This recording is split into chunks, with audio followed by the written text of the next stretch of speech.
la population congolaise. Donc vous êtes chez vous.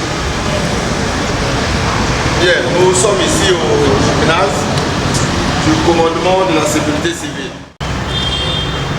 Donc nous sommes de la police nationale.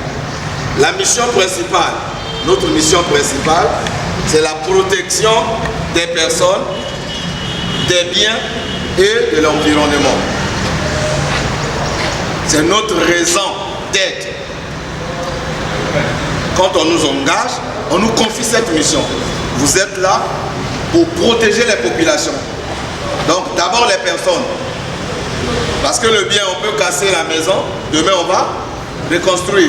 Mais l'homme, s'il meurt, il part pour le bon. Voilà pourquoi on commence toujours par les hommes, les biens et l'environnement. Très bien. Qui a une idée de la sécurité civile? En dehors de la mission principale, ils font, en réalité, les pompiers font quoi? Allez-y, allez-y, vous êtes chez vous, vous êtes libre. Ne soyez pas crispés, vous êtes chez vous, oui? Ils éteignent les feux. Ils arrivent en retard. C'est également leur mission. Ok. Qui encore? Donc on nous dit ils éteignent le feu, ils arrivent en retard. Ça c'est leur mission. Vous dites sauver les vies. Apporter les premiers. Très bien. Arriver en retard, ce n'est pas une mission. Ce n'est pas une mission confiée à la sécurité civile. Vous avez parlé de l'extinction des feux? Oui. Sauver les vies? Oui. Les premiers soins? Oui. Mais je commence par arriver en retard. Parce que j'ai vu tout le monde était... Il y a une justification. Restez calme et le pompier va vous parler. Vous passerez par un service qu'on appelle le CTA. C'est là-bas où nous recevons tous les appels. Je dis bien tous les appels. Les appels d'urgence, comme les appels farfelus qui n'ont pas de sens. Parce qu'il y a des gens aussi qui nous dérangent pour rien. Le temps, quand l'incendie par exemple, je prends un exemple, commence. Parfois vous commencez par chercher à éteindre ce feu. Vous n'avez pas les réflexes d'appeler. N'est-ce pas? Vrai ou faux? Donc je commence à justifier le retard. Ça commence par vous. Vous laissez passer le temps. Mais le feu ne va pas vous attendre. Quand le feu commence, il est encore faible, mais après, au fur et à mesure, il prend de l'ampleur et il gagne en vitesse. Donc vous pouvez faire déjà quelque chose. Vous n'avez jamais vu une personne éteindre le feu à la maison. Donc on peut le faire. Mais quand vous commencez, alertez-nous aussi à temps. Vous êtes seul en train d'agir, mais d'autres personnes sont là, envoyées, demander aux personnes d'appeler les pompiers, surtout que c'est gratuit. Et vous êtes en train de lutter contre les flammes. Parce que la population ne peut lutter que contre les débuts des incendies. Mais quand il devient déjà incendie, vous n'avez plus la possibilité de lutter contre les incendies, parce que là, ça demande beaucoup de moyens.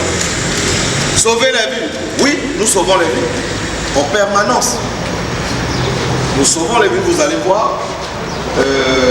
Les techniciens vont vous présenter des gestes. Vous allez comprendre que oui, nous sauvons les vies et nous avons des gestes. Les premiers soins, oui, parce que nous avons un corps médical chez nous aussi. Nous avons des médecins, nous avons des infirmiers. La preuve, pendant la campagne des examens, vous nous voyez dans les établissements, dans les sites d'examen. Donc, notre mission principale à retenir, avant de s'éclater pour les ateliers, nous sommes là pour protéger les personnes, les biens et l'environnement. Il y a une question? Parce que je vais laisser le capitaine afin de faire le travail habituel. Des questions? Il n'y a pas de... Oui, allez-y. Bon. Oui, je voudrais savoir pourquoi ne pas, en tant que tant que colonel, pourquoi ne pas inciter à l'État de pouvoir construire des différents... rapprocher nos casernes des populations dans chaque arrondissement. Oui, dans chaque arrondissement, afin d'éviter les aléas de route, à éviter surtout le retard. Parce que le retard se pose à cause de l'éloignement aussi. L'éloignement, la distance de là où a eu l'incendie et là où se trouve le siège.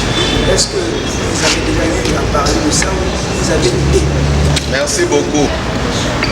C'est parce que vous êtes très jeune, vous êtes encore enfant. Brazzaville n'avait que 2 centres à l'époque. N'avait que ce centre et un centre vers Mondarine. Aujourd'hui, Brazzaville a 6 centres. Ça veut dire, au fur et à mesure, mais on peut écrire, mais la décision, ce n'est pas nous. Nous, on demande toujours. On demande, Brazzaville déjà à 9 arrondissements, nous avons demandé qu'on implante les centres dans chaque arrondissement. Bon, tout dépend aussi des moyens de l'État, ça viendra. Vous avez raison, c'est notre mission. C'est notre mission. Nous sommes là-dessus, mais la décision, c'est l'État. Nous avons la mission de limiter les dégâts. Ça veut dire quoi? Il doit toujours avoir des dégâts, mais nous partons pour les limiter, pour éviter que ces dégâts-là puissent s'aggraver.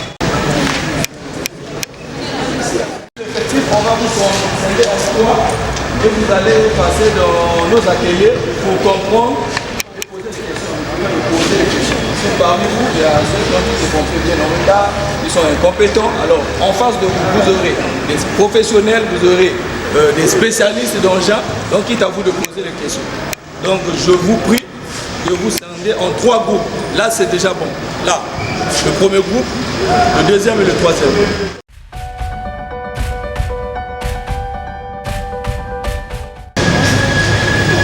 L'adjudant-chef du nouveau pasteur à M. Noël. Je serai avec vous pendant au moins 20 minutes. Et nous allons parler sur les accidents domestiques et les gestes de premier secours. Donc c'est 2 modules que nous allons jouer. Ici, ici c'est plus important pour vous. Pourquoi? Parce que les situations arrivent en permanence chez nous à la maison, dans les rues, ainsi de suite. Donc, si vous assimilez bien, vous pouvez déjà sauver la vie. Je crois que nous tous ici, nous connaissons qu'est-ce qu'un accident domestique. N'est-ce pas? Non.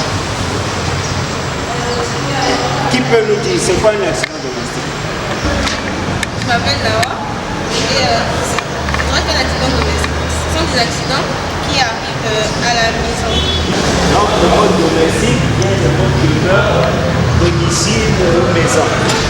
En fait, ici sur la sensibilisation, ce sont des conseils, quelques conseils pratiques qu'on va vous prodiguer. En commençant par l'électricité. Je crois que tous ici présents connaissons qu'est-ce que le courant électrique. Hier, le courant électrique, c'était un luxe. Mais aujourd'hui, c'est une nécessité. Parce qu'il faut vivre avec. Même le téléphone, on le charge avec le courant électrique. Mais le courant électrique, il faut savoir l'utiliser. Parce que très souvent ici, si nous enregistrons des incendies, c'est parce qu'on est tous ignorants. Je disais tantôt, le courant, il faut savoir comment et quand utiliser, manipuler le courant. Parce que très souvent, les incendies arrivent au moment où vous n'êtes pas à la maison. C'est dû à quoi? Est-ce que c'est l'oncle, le grand-père qui est au village qui envoie ses sorts? Je ne pense pas. Très souvent, c'est la négligence, la malveillance et l'imprudence. Je vais m'expliquer. Dorénavant, pour vous qui êtes là, avant de sortir, de s'absenter de la maison ou de s'endormir, veuillez débrancher les appareils. C'est facile à faire. Si tout le monde peut le faire, je crois que nous allons éviter le nombre d'incendies dans ce pays. Chez vous, vous utilisez le gaz, butane, n'est-ce pas? Voilà. Entre la bouteille de gaz, qu'on appelle vulgairement bonbonne, plus le réchaud, il y a toujours le flexible, le tuyau là. Le tuyau là a une durée déterminée, il faut le changer. Parce que nous, dans nos ménages, depuis le jour que nous avons acheté le réchaud, jusqu'au dernier jour, c'est le même flexible qu'on garde. C'est pas bien. Le gaz passe sous pression. C'est avec beaucoup de pression que ça passe dans le tuyau là. Donc, plus vous utilisez ce tuyau, plus ça perd de la valeur. Donc, un jour, ça finira par commencer à fuir. Donc, ce que vous devez faire, c'est que dès aujourd'hui, dès que vous rentrez, c'est toujours écrit là sur le flexible, la date de présomption. C'est écrit, vérifiez. N'attendez pas que ça arrive, que ça puisse fuir. Ça va arriver le jour que vous ne serez pas à la maison. Maintenant, une fois, si c'est arrivé, il y a dépendant de gaz chez vous à la maison, vous devez aérer la maison. Aérer la maison, ouvrez les ouvertures. Faites rentrer de l'air. Évitez l'étincelle. Je dis bien éviter l'étincelle. Si ça se fait dans le noir, restez dans le noir, n'appuyez pas l'interrupteur. Vous connaissez l'interrupteur, non? N'appuyez pas, ne touchez pas à l'interrupteur. Si à la lumière, ne cherchez pas à éteindre, laissez comme ça. Donc, ne pas toucher aux interrupteurs quand il y a déjà la présence de gaz. Il y a de ce moment où parfois la vanne de la bouteille est foirée, ça ne se ferme plus. Ça arrive. Vous fermez, ça ne se ferme pas. Dans ce cas, on enlève le détendeur et on retourne la bouteille comme ça. Est-ce que là, le message est passé? Ok. Il ne faut jamais utiliser le groupe électrogène en fonctionnement dans un local à présence humaine. Je m'explique. Imaginez que le cadre là, c'est notre maison. Nous avons un endroit, un confort où on garde notre groupe électrogène. Mais si nous voulons le mettre en fonctionnement, nous devons le sortir d'abord du confort de la chambre, ensuite de la maison, l'amener au moins à 6 mètres ou plus de la maison, vous le mettez en fonctionnement, ça va vous procurer de l'électricité et vous allez profiter de ce courant. Là, il n'y a pas de problème. Donc, ne jamais le faire dans la maison où vous allez vous asseoir, vous allez dormir. Non. Hors de la maison, démarrez votre groupe électrogène, c'est bon. Il n'y a pas de problème. Deuxième principe. Si vous avez constaté que le niveau d'essence du groupe électrogène a baissé, vous voulez en ajouter, vous devez toujours d'abord arrêter le groupe électrogène, ajouter ou approvisionner et ensuite redémarrer.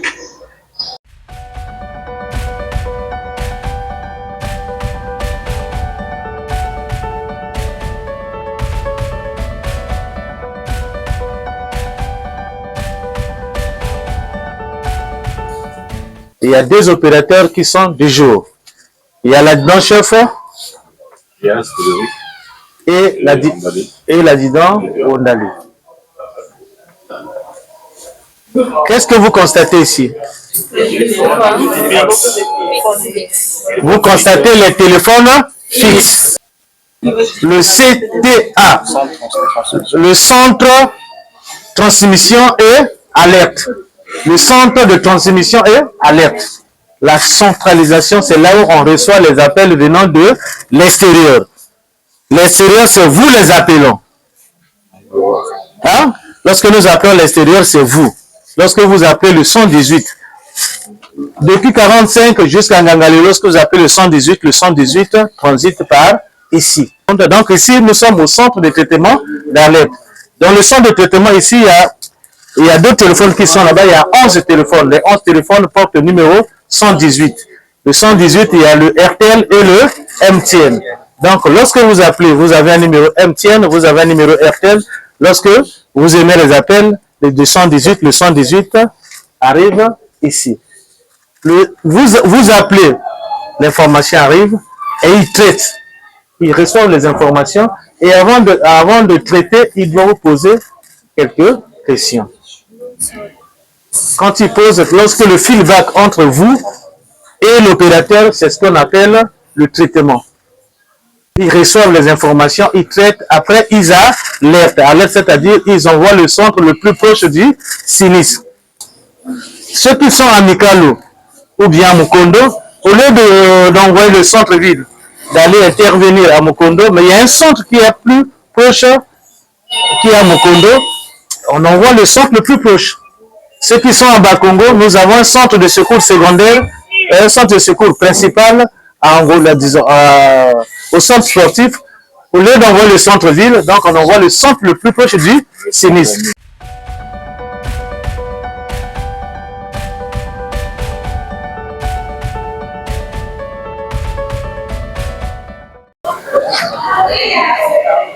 Bien, suivez-moi bien.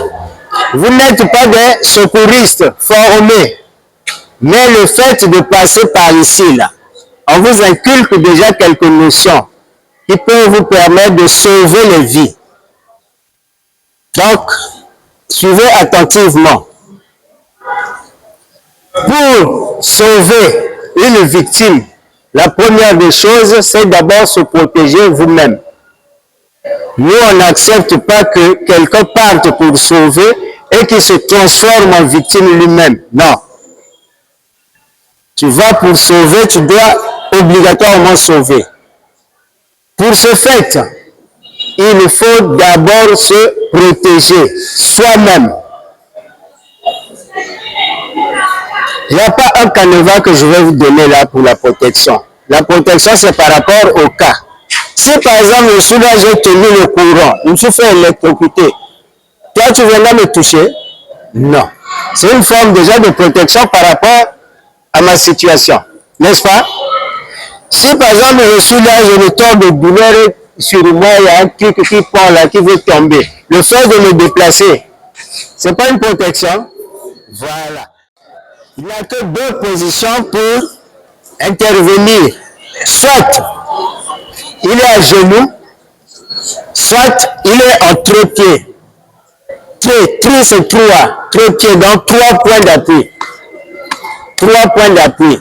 Moi, je préfère être à genoux.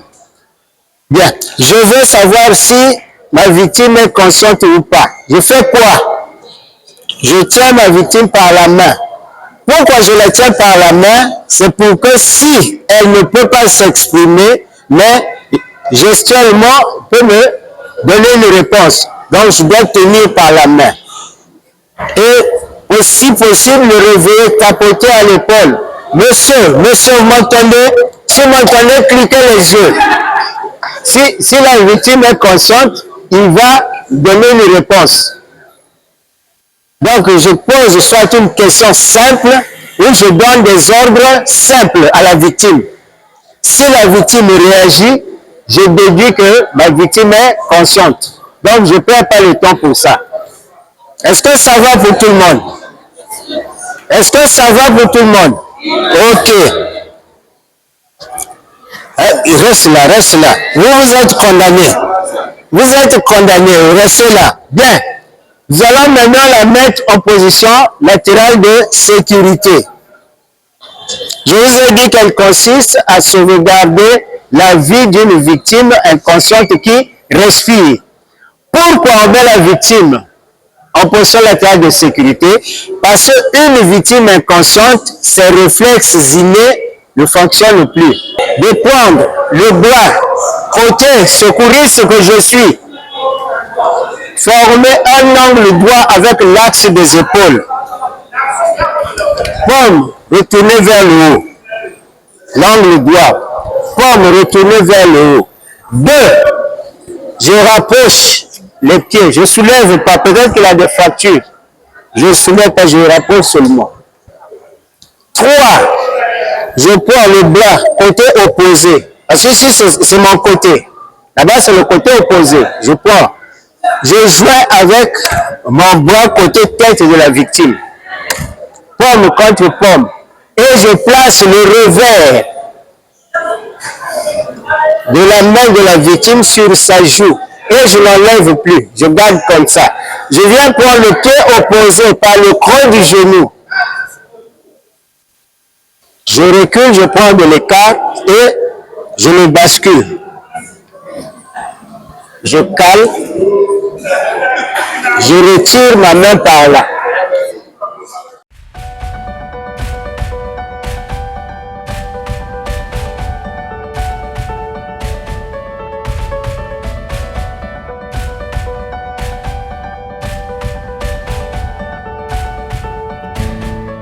C'est monsieur Audrey Balassa, chargé des relations publiques, qualité, conditions d'études et de la vie estudiantine au sein de l'IGT. Et on est venu ici avec les étudiants aux sapeurs-pompiers pour une visite guidée. On était bien reçus par le colonel qui nous a parlé au moins des sapeurs-pompiers et nous a scindé en 3 groupes. Et à ceux qui étaient dans la salle rouge, moi personnellement j'ai accompagné des étudiants dans la salle rouge. Concernant la manière de sécurité, il y a des choses qu'on nous a dit dans cette salle concernant les gaz. Quand vous rentrez dans une maison et là vous sentez l'odeur du gaz, vous n'êtes pas censé allumer la lumière parce que la lumière aussi c'est une bombe. Bonjour, je suis Ngakoso Madiza Samuel Lori, étudiant en licence 2 en management des ressources humaines. Nous sommes ici chez les sapeurs-pompiers pour apprendre les gestes de premier secours. Et lors de cette pratique, de ce partage, nous avons appris plein de choses à éviter et à faire. Déjà, moi, il y a un truc que je fais souvent qui n'est pas approprié, c'est le ravitaillement du groupe électrogène lorsque c'est en fonctionnement, chose qui est interdite. Nous avons aussi appris à comment éviter l'inflammation de la maison lorsqu'il y a une fuite de gaz. Ce qu'il faut faire, c'est d'aérer la pièce, puis chercher à ne pas déjà allumer les ampoules s'ils sont allumées ou éteintes. Et nous avons aussi vu la projection d'images pour savoir ce qu'il faut faire et tout.